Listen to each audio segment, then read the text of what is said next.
Dad तुम्ही आत्ताच्या आत्ता इकडे या प्लीज. अच्छा ठीक आहे शमिका, मला तुझ्या आवाजावरून फार मला प्रॉब्लेम वाटतोय. काय काय ग? मी हे सगळं तुमच्याशी नंतर बोलेल. शमिका तू अपसेट आहेस का? तुझा नवरा तुझी बाजू घेतो, हा सासरा तोंड शिवून गप्प बसलाय. सासूला तुझा पुळका आहे.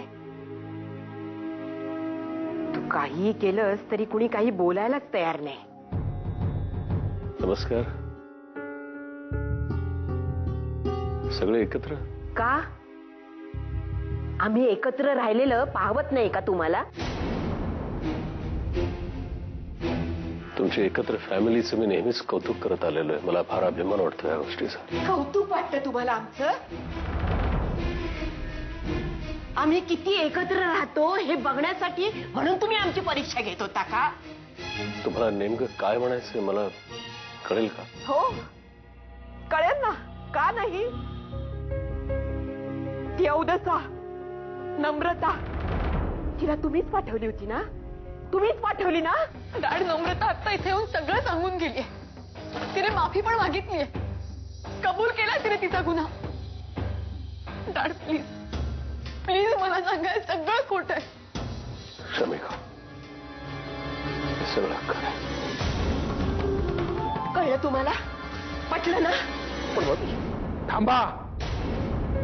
आपल्या मुलीच्या सुखासाठी तिचा जोडीदार पारखून बघणं मी समजू शकते, पण हे सगळं करत असताना इतरांच्या मुलींना त्याचा त्रास होतो हे कसं विसरलात तुम्ही?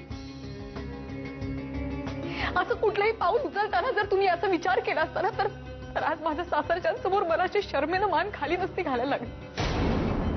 डॅड तुम्हाला परीक्षाच घ्यायची होती ना, तर माझी एकट्याची घ्यायची होती हो.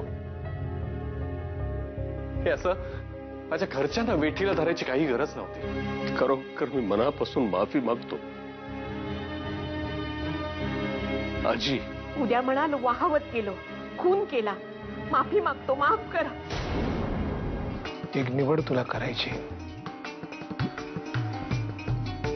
माझं दुर्दैव आहे की मला हे तुला सांगायला लागतंय आणि तुझं दुर्दैव आहे की तुला हे ऐकायला लागतंय. आजपासून तुला तुझं सासर आणि माहेर यातल्या एकाची निवड करायला लागेल. जर तू माहेराची निवड केलीस तर तुला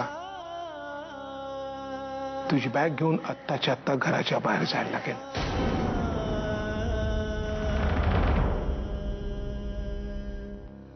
आणि जर तू सासर निवडलंस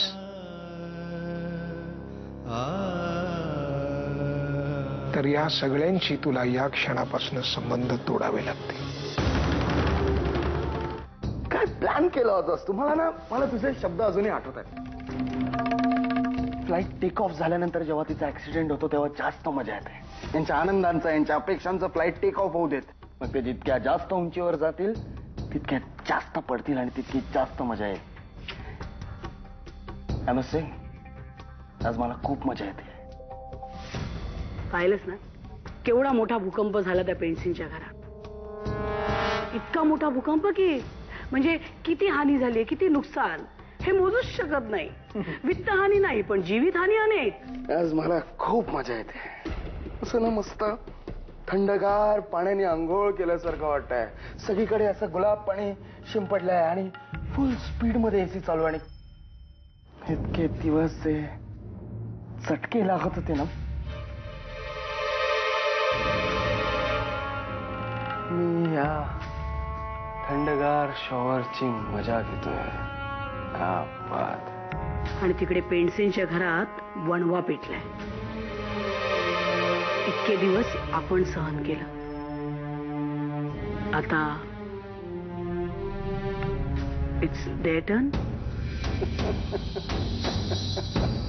राईट?